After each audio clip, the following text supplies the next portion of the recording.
አሳዛኝ መረጃ ከአርሲ በድጋሚ ተሰምቷል። ይህ መረጃ አስቸኳይ ስለሆነ ሼር ሪፖስት እያደረጋችሁ ለብዙዎች እንዲደርስ አድርጉ።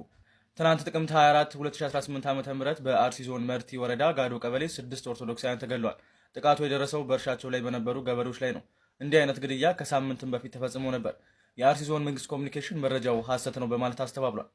ሼር ሪፖስት ኮፕሊክ እንዲያርስ የዚህች ቅዱስ ቤተክርስቲያን ልጆች ሆናችሁ ክርስቲያን እህት ወንድሞቻችን ብቻ ሳይሆን ሰብአዊነት የሚሰማችሁ የእስልምና እምነት ተከታይ ወንድሞቻችን፣ ሰብአዊነት የሚሰማችሁ የካቶሊክ እምነት ተከታይ ወንድሞቻችን፣ ሰብአዊነት የሚሰማችሁ የፕሮቴስታንት፣ የጆባ ዊትነስ፣ የአድቬንቲስት እምነት ተከታይ የሆናችሁ እህት ወንድሞቻችን በአጠቃላይ እንዲህ ከእንደዚህ አይነቱ በጣም ስህተትና ከባድ ወንጀል ከሆነ ድርጊት ሁሉም ሰው እንዲቃወም፣ ሁሉም ሰው ለተገደሉ ነፍሳት በአጠቃላይ ድምፅ እንዲሆን በአንድነት ከኛ ጋር እንድትጮሁ በልዑል እግዚአብሔር ስም ጠይቃለሁ።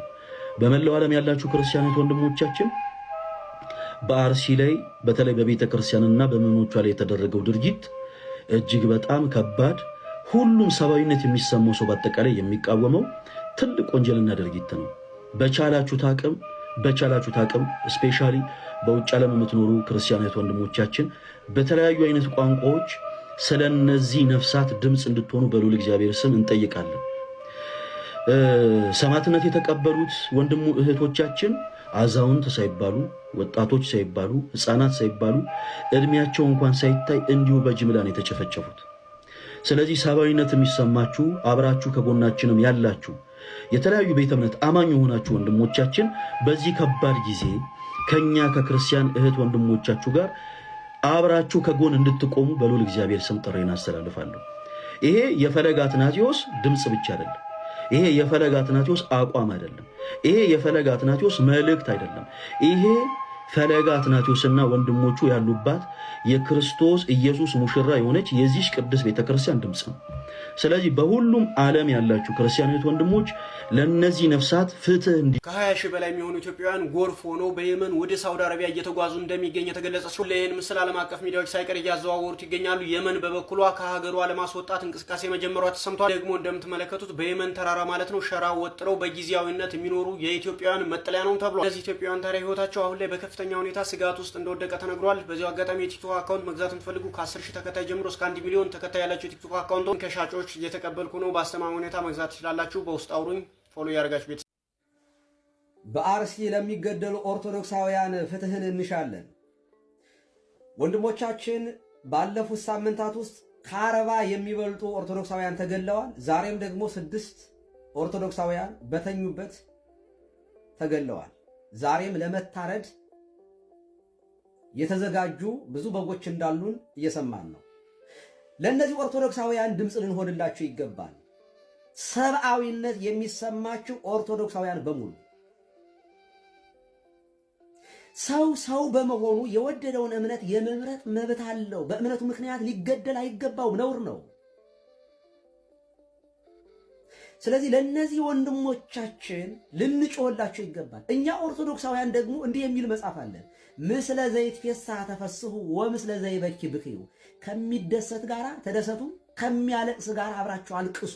ሐዋርያ ቅዱስ ጳውሎስ በሮሜ መልእክቱ ምዕራፍ 12 ቁጥር 15 ላይ ኦርቶዶክሳዊነት ከሚደሰት ጋር መደሰት፣ ከሚያለቅስ ጋር ማልቀስ ነው። በወንድሙ ሰርግ ላይ ድንኳን የሚደኩን፣ በወንድሙ ልቅሶ ላይ ሰርጉን የሚያሰርግ ኦርቶዶክሳዊ የለም፣ ሊኖርም አይገባም። ወንድሞቻችን እያለቀሱ ነው፣ ድረሱልን እያሉ ነው። ደግሞ እኛ ኦርቶዶክሳውያን በክርስቶስ አንድ አካል ነን። አንዱ ብልት ሲጎዳ ሌላኛው ብልት አብሮ ይደማል፣ ይጎዳል። ሐዋርያ ቅዱስ ጳውሎስ አሁንም በአንደኛ ቆሮንቶስ ምዕራፍ 12 ቁጥር 26 ላይ እንደሚነግረን አንዱ ብልት ሲሰቃይ ሌሎችን ብልቶች አብረው ይሰቃያሉ ነው የሚለን። ስለዚህ እምንጮኸው ለሚገደሉ ብቻ አይደለም፣ እኛም አካላችን ስለሚጎዳ ጭምር ነው። አንዳንዶቹ እንዲህ ይሉናል፣ ምን ታመጣላችሁ ብትጮሁ? በመጮህ ምን ይመጣል? ምንም እኮ የሚመጣ ነገር የለም ፍትሐ ይላሉ። ኧረ እኛ እንደዚህ የሚባል መጽሐፍም የለንም፣ እንደዚህ ያለ ሐሳብም የለም። የምንጮኸው አንደኛ ከምድራዊው ነገር ብቻ እርዳታን በመፈለግ አይደለም፣ የሚሰማን አምላክ ስላለ ነው። ወይ ሰማአነ እለ እንበለ ኑፋቄ ንፄዎ፣ ያለ ጥርጥር በእምነት ብንለምነው ይሰማናል የሚል መጽሐፍ ቅዱስ ያለንና ዘወትር የምንጸልየው ኪዳናችን የሚያስተምረን ይሄን ነው። የሚሰማን አምላክ ስላለን ነው። እኛ ዳጎንን አናመልክም። የኤልያስን አምላክ ነው የምንሰማው የምንለምነው። ስለዚህ ይሰማናል። በነገራችን ላይ መጮህ ተፈጥሯዊ ጭምር ነው። አንድ ሰው ምንም ሰው በሌለበት አውሬ ቢመጣበት ይጮሃል። መጮህ ተፈጥሯዊ ጭምር ነው። አለመጮህ ግን ከሰብአዊነት ውጭ መሆን ነው። እኛ ሰዎች ስለሆን ነው የምንጮኸው። ከክርስትና በላይ ደግሞ ሰው መሆን ራሱ ባሪያ በምሳሌ በእግዚአብሔር ምሳሌ የተፈጠሩ ሰዎች ስለሆን ለሞቱት ሰዎች ልናለቅስላቸው ይገባል። በሃይማኖት አጥር ሳንታጠር ማንኛውም ሰው ሙስሊም የሚሆን ጴንጤ የሚሆን በእምነቱ ሊገደል አይገባም፣ ነውር ነው። ለነዚህ ኦርቶዶክሳውያን ልናለቅስላቸው ይገባል፣ ልንጮህላቸው ይገባል። ኦርቶዶክሳውያን አንድ ሆነ አካል እኮ ነን። እኛ እኮ ክርስቶስን የምንመስለው በሞቱ ጭምር እኮ ነው፣ በመከራው ጭምር እኮ ነው ክርስቶስን እንድንመስለው የተጠራ ነው። የማቴዎስ ወንጌል ምዕራፍ 25 የሚነግረን እኮ እሱ ነው እኮ።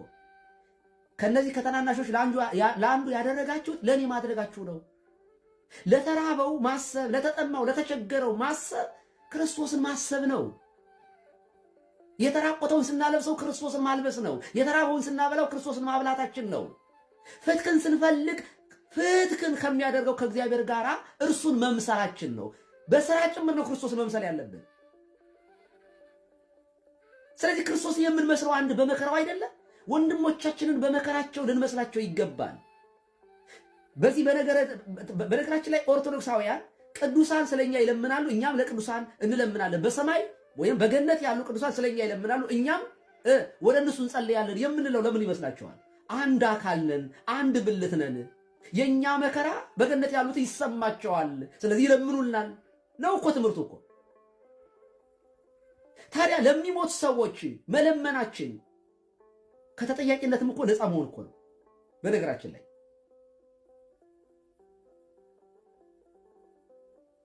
ከተጠያቂነትም እኮ ነፃ መሆን እኮ ነው። በነገራችን ላይ ከጥፋተኝነት ስሜት እንወጣለን። ድምፅ በሆናቸው ቁጥር ለወንድሞቻችን እኛ ራሳችን ከበደለኞቹ አንዱን ሆነን እንዳንቆጠር ያደርገናል። ቅዱስ አምብሮስ የሚልን ይህን ነገር ነው። አንድ ጥፋት የሚያጠፋ ሰው ብቻ ሳይሆን በደለኛ፣ በደልን የማይቃወምም እሱ በደለኛ ነው ይላል አምብሮስ። በደልን የሚሰራ ብቻ ሳይሆን በደልን የማይቃወምም ኃጢአተኛ ነው፣ በደለኛ ነው ይለናል። ስለዚህ ለምንድን ነው ለወንድሞቻችን በግፍ ለሚሞቱት ድምፅ ባለመስጠታችን ከገዳዮች ጋር የምንተባበረው? ለምንድን ነው? በሞታቸው ብንተባበር አይሻል? ክርስቶስን ብንመስለው አይሻል? እባካችሁ ድረሱልን ለሚሉ ለአርሲ ኦርቶዶክሳውያን ኢትዮጵያውያን በሙሉ እባካችሁ ድምፅ እንሆናቸው። ይሄ ብቻ አይደለም ግን ኦርቶዶክሳውያን እዚህ አካባቢ የምትኖሩ ኦርቶዶክስ እባካችሁ ተደራጁ። ተደራጅታችሁ ራሳችሁን ጠብቁ፣ ራሳችሁን ተከላከሉ። አካባቢውን የሚጠብቁ ወጣቶችን አደራጅታችሁ አካባቢውን ይጠብቁ። ቢያንስ የተወሰኑ ሰዎች እፎይ ብለው ተኝተው ይደሩ፣ እስኪ ከስጋት ነፃ ይሁኑ። ይህን እንድታደርጉ አጥብቀን እንለምናለን። ቤተክርስቲያን ህንፃ ቤተክርስቲያኗንና ሙዳየ ምጽዋቷን መሳሪያ በያዙ ዘበኞች ታስጠብቃለች። ከህንፃው ከሙዳየ ምጽዋቱ ከገንዘቡ የሰው ህንፃ ስላሴ አይበልጥም። ስለዚህ ኦርቶዶክሳውያን ተደራጅታችሁ እባካችሁ ራሳችሁንም ማህበረሰባችሁን እንድትከላከሉ እንድትጠብቁ በዚህ አጋጣሚ ጥሪ ማቅረብ እንፈልጋለን። ሁለተኛ የተኙ ዲፕ የሆነ እንቅልፍ ላይ ያሉ አባቶቻችንን እባካችሁ ወደ ጠቅላይ ቤተ ክህነት ኦርቶዶክሳውያን በመሄድ አንቁልን፣ ቀስቅሷቸው። መርከብ ውስጥ የተኙ ብዙ ዮናሶች አሉ፣ የሚያንኮራፉ አሉ። እባካችሁ እንዳንሰጥን እባካችሁ ቀስቅሱልን ዮናስን። እባካችሁ እዚያ ጠቅላይ ቤተ ክህነት የተኙ አባቶችን ቀስቅሱልን። ስለዚህ ኦርቶዶክሳውያን በተለይ አዲስ አበባ የምትኖሩ ሆ ብላችሁ ተነስታችሁ ምን እየሰራችሁ ነው በሉልን። አባቶቻችንን የተኙትን አባቶቻችን አንቁልን። ምክንያቱም የእረኛው መተኛት ነው በጎቹ ተኩላ እያነቀ እየገደለብን ያለው። ይህንን አድርጉ። ፍትህ ለኦርቶዶክሳውያን ለአርሲ ኦርቶዶክሳውያን አርሲ የሚሞቱ ክርስቲያኖች ሞት ጎንደር ላይ፣ ጎጃም ላይ፣ ወለጋ ላይ፣ አክሱም ላይ፣ አድዋ ላይ ያሉ ኦርቶዶክሳውያን ይሰማቸዋል። እኔንም በዚህ ባለሁበት ሀገር ላይ የወንድሞቼ የእህቶቼ የልጆቼ ሞት ይሰማኛልና እጮህላቸዋለሁ፣ ድምፅ ሆናቸዋለሁ። ምክንያቱም እኔ በክርስቶስ የእነርሱ አካሌ ናቸው፣ አንድ አካል ነን። ስለዚህ ቀኜ ሲታመም ግራዬ አለመታመም አይችልም። ፍትህ እንፈልጋለን ለወንድሞቻችን። በጋሻው ደሳለኝ በዚህ ልክ ይወርዳል ብዬ አስቤ አላውቅም። በእርግጥ አለማሰቤ ነው በጣም የሚያናድደው። ምክንያቱም ካሴት ተቃጠለ ብሎ ሰው የሚገል እግዚአብሔር እንዳለ አላውቅም ነበረ። ካሴቱ ሻሸመኔ ነው የተቃጠለው፣ ፈርዷል እግዚአብሔር ይላል። አንድ የአጭበርባሪ ሰው ካሴት ተቃጥሎ ክቡር የሆነውን የእጆቹን ፍጥረት የሚያጠፋ እግዚአብሔር እንዳለ በፍጹም አላውቅም ነበር። እስቲ ሰምተነው እንመለስ። አሁን ያ ሁሉ ተረስቶ ተጠቃን እንዲሆነን እንዴ? አንተ ምን አርገህ ነው ባለማህተሞች የታረዱት? አንተ ምን አርገህ ነው ቄሱ የታረደው? አንተ ምን አርገህ ነው? የምር ደም ያንቀለቅላል ሲባል ሰምቻለሁ። ለካ እውነት ነው። በእጆች የጠፉ ሰዎች ደም ሲያቃዥህ ይኖራል። ፍርዱን ደግሞ በምድር ያለ ፈራጅ ንጉሥ ለፍርዱ እጁን ሲያነሳ ማረፊያ አንተ ትሆናለህ። እስከዛ ግን ይግባኝ ለመድኃኔዓለም ግልባጭ ለምድሩ ንጉሥ እንላለን። ኦርቶዶክሳውያን ከአራጆቻችን ጋር ነው ተሰልፈን ያለ ነው። ልብ በሉ፣ ይመዝገብ፣ ይቀመጥ። ሰላም እንዴት ናችሁ? ሰላም ብያለሁ ሁላችሁንም። ፍትህ ለኦርቶዶክስ የሚል ዘመቻ እያየው ነው። ይህ ነገር ለአብይ አህመድ ድጋፍ እንደ መስጠት ማለት ነው። እኔ እውነቱን ነው የምነግራችሁ። ባይዘዌ ልክ አይደላችሁም። ፍትህ ለኦርቶዶክስ የምትሉ ሰዎች ልክ አይደላችሁም። ለአብይ አህመድ የሚጠቅም ነገር እያደረጋችሁ ነው። ምክንያቱም ከዚህ በፊት ቤተክርስቲያን ላይ፣ መስጊድ ላይ፣ የትም ቦታ ሰዎች ሲጨፈጨፉ የተጨፈጨፉ ጊዜ ሁሌ በየጊዜው ሲጨፈጨፍ አብይ አህመድ ይህ ነው የገደላችሁ፣ ይህ ነው የጨፈጨፋችሁ ብሎ የአብይ አህመድ መንግስት አውጦ ለፍርድ አቅርቦ አሳይቷችሁ ያውቃል እንዴ? አያውቅም። እንደዚህ አይነትን መንግስት ፍትህ መጠየቅ ይቻላል እንዴ? አይቻልም። መደረግ ያለበት አብይ አህመድ ጨፍጫፊ ገዳይ እሱ እንደሆነ የሚገድል የሚያስጨፈጭፍ እሱ እንደሆነ መናገርና አባቶችም እንዲያወግዙት ሌላ እምነት ተከታይ አባቶችም እንዲወገዝና አብይ አህመድ የሚባል ገዳይ ጨፍጫፊ እንደሆነ ከአብይ አህመድ ጎን የሚቆም አካል በሙሉ ገዳይ ጨፍጫፊ እንደሆነ መንገር ነው የሚሻል እንጂ እንዴት ገዳይን ፍትህ ትጠይቃለህ? ከዚህ በፊት ማንን ይሄን የገደለ ሰው ይሄ ነው ብሎ አምጦ ለፍርድ እንዳቀረበ መንግስት ፍትህ መጠየቅ ሞኝነት ነው፣ ለአብይ አህመድም ጥቅም ነው። ይህንን ካልተረዳችሁ ብትረዱ መልካም ነው። ስለዚህ አብይ አህመድን ማውገዝ፣ ማስወገዝ፣ አብይ አህመድን መቃወም፣ ይህን መንግስት መቃወም፣ ይህ መንግስት ገዳይ እንደሆነ መናገር ካልቻላችሁ ፍትህ ለኦርቶዶክስ፣ ፍትህ ለእስልምና፣ ፍትህ ለሴቶች ምናምን እያላችሁ የምታወሩ ከሆነ ማቆም አለባችሁ። ለአብይ አህመድ ጥቅም ነው። ትክክለኛው ነገር አብይ አህመድ ጨፍጫፊ ገዳይ እንደሆነ ማሳወቅና አባቶችም እሱን እንዲያወግዙና ከሱ ጋራ የሚቆም ምንም አይነት ግለሰብም ይሁን ድርጅትም ይሁን ምንም ይሁን ያንን መቃወም ነው የተሻለ ለውጥ የሚያመጣ እንጂ አሁንም ይቀጥላል። ዛሬም ወደ 10 ሰዎች ሙተዋልኝ ባይዘው እዛ ርዕስ ላይ መልካም ጊዜ ይሁንላችሁ። የእውነት ሃይማኖታችንን ክርስትናችንን ኦርቶዶክሳዊነታችንን የምንወድ ከሆነ ሁላችንም በዚህ ቪዲዮ እየገባን ዓለም አቀፍ ሚዲያዎችን ሜንሽን እያደረግን በኢትዮጵያ ኦርቶዶክስ ተዋሕዶ ቤተክርስቲያን አማኞች ላይ የሚደረገውን ግፍ፣ ግድያ እና ሞት ይቁም ብላችሁ ሁላችሁም ሀሳባችሁን አስቀምጡ። የኔ ድምጽ ምን አይነት ተጽዕኖ ያመጣል ብላችሁ በፍጹም ችላ እንዳትሉ። ሼር፣ ኮፒ ሊንክ ዓለም አቀፍ ማህበረሰቡ ጋር ይድረስ። ከጥቅምት 23 ከጥቅምት 27 እንደምታውቁት ታላቅ የሚዲያ ዘመቻ ተጀምሯል። በኢትዮጵያ ኦርቶዶክስ ተዋሕዶ ቤተክርስቲያን አማኞች ላይ የሚደርሰው ግፍ፣ ግድያ ይቁም ነው እያለን ያለን። የእውነት የወንድሞቻችን ግድያና ሞት የማያስጨንቅ የማያሳስብ ከሆነ አንተ ኦርቶዶክስ አይደለም። ስለዚህ ስለነሱ ድምጽ እንሆን ሁላችን። ይሄ የጋራ ድምጻችን ደግሞ ምን አይነት ተጽዕኖ እንደሚያመጣ አናቅምና በተቻለ መጠን ሼር እናድርግ። አባቶቻችን የኛን የልጆቻቸውን ድምጽ ሰምቶ መፍትሄ ያመጡልናል ብለን ተስፋ በማድረግ እኛ ኦርቶዶክሳውያን ክርስቲያኖች ደግሞ አንድ በመሆን በአቅማችን ድምጽ እንሆን። ሰላም ጤና ይስጥልኝ። በድጋሚ በሌላ በሐዘን መረጃ ተመልሼ መጥቻለሁኝ። እዛው አርሲ ላይ ነው ያለነው። አርሲ ላይ በኦቦምሳ ወረዳ ላይ ትናንትና በጋዶ ቀበሌ ውስጥ 6 ሰዎች በጥይት እንደተገደሉ ዘግቤላችሁ ነበር። አንዳንድ ሰዎች 5 ነው እያሉ ነው። ነገር ግን በእርግጥ 6 የሞቱ ሰዎች ነበሩ።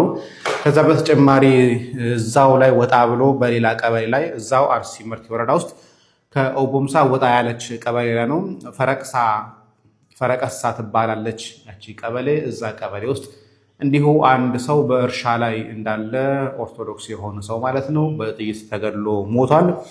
ስሙም እንዳለ መኮንን ይባላል። እንዳለ መኮንን እድሜው ከ56 እስከ 60 የሚጠጋ ሰው የነበረ ሰው ነው።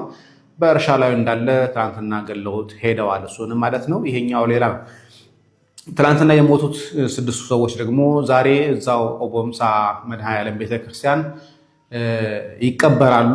ቀብር ስነስርዓቱ ላይ ግን የመንግስት ባለስልጣናት መጥተው ጉዳዩ ቀብሩ እንዳይፈጸም እየተከላከሉ፣ በተለይ በአንድነት በአንድ ህብረት አንድ አካባቢ ላይ እንዳይቀበሩ ተበታትነው እንዲቀበሩ እያስገደዷቸው እንደሆነ እየሰማን ያለ ነው። ይሄም ደግሞ ምንም ችግር አልተፈጠረም በሚለው ለሪፖርታቸው አመቻችተው ዘገባዎችን ለመስራት ፈልገው ካልሆነ በስተቀር ኦርቶዶክሳውያን ሲገደሉ በአንድነት መቅበሩ ችግር አልነበረውም። ነገር ግን የኦቦምሳ ያለው ባለስልጣናት ግን ጉዳዩ ሃይማኖታዊ እንዳይመስልባቸው ይሁን በምን ይሁን ባልታወቀ ሁኔታ ላይ ኦርቶዶክሳውያኑ በአንድነት እንዳይቀበሩ በህብረት እንዳይቀበሩ ጭምር እየተከላከሏቸው ነው። እንግዲህ አዲስ መረጃ ካለ ተመልሼ እመጣለሁኝ። ሰላም ጤና ይስጥልኝ። በድጋሚ በሌላ በሐዘን መረጃ ተመልሼ እመጥቻለሁኝ። እዛው አርሲ ላይ ነው ያለነው።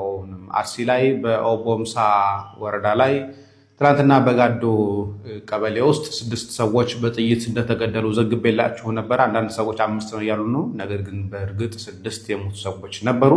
ከዛ በተጨማሪ እዛው ላይ ወጣ ብሎ በሌላ ቀበሌ ላይ እዛው አርሲ መርቲ ወረዳ ውስጥ ከኦቦምሳ ወጣ ያለች ቀበሌ ላይ ነው ፈረቀሳ ትባላለች ያቺ ቀበሌ። እዛ ቀበሌ ውስጥ እንዲሁ አንድ ሰው በእርሻ ላይ እንዳለ ኦርቶዶክስ የሆነ ሰው ማለት ነው በጥይት ተገድሎ ሞቷል። ስሙም እንዳለ መኮንን ይባላል። እንዳለ መኮንን እድሜው ከ56 እስከ 60 የሚጠጋ ሰው የነበረ ሰው ነው። በእርሻ ላይ እንዳለ ትናንትና ገለውት ሄደዋል። እሱንም ማለት ነው። ይሄኛው ሌላ ነው። ትናንትና የሞቱት 6 ሰዎች ደግሞ ዛሬ እዛው ኦቦምሳ መድኃኔዓለም ቤተክርስቲያን ይቀበራሉ።